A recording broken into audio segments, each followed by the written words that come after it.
मंजू एक छोटे से गांव की सबसे सुंदर लड़की थी।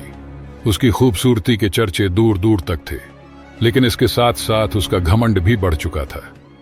वह खुद को सबसे श्रेष्ठ समझती थी और उसे कभी किसी की मदद की जरूरत नहीं पड़ी।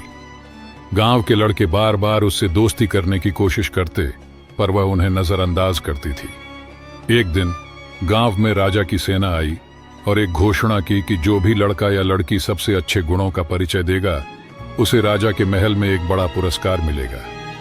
मंजू को लगा कि यह तो उसका ही समय है। उसने बिना किसी संकोच के प्रतियोगिता में हिस्सा लिया। प्रतियोगिता के दौरान उसने अपनी सुंदरता और घमंड से सबको चकित कर दिया, परंतु उसकी नजदीकी सहानुभूति और विनम्रता की कमी ने अन्य प्रतिभागियों को प्रभावित किया। राजा ने अंततः उसे चुना, लेकिन पुरस्कार के बदले उसने मंजू को एक कड़ा पाठ पढ़ाने का निर्णय लिया।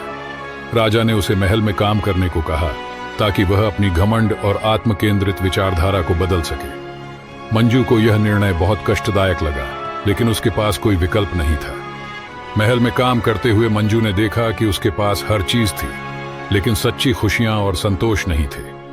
धीरे धीरे उसने अपनी गलती समझी और राजा की विनम्रता और समझदारी से प्रभावित हुई। एक दिन राजा ने उसे अपने महल में एक विशेष स्थान दिया, लेकिन मंजू ने खुद को कभी राजा की तुलना में श्रेष्ठ नहीं समझा। उसने अपने जीवन का सबसे बड़ा सबक सीखा, अहंकार से सब कुछ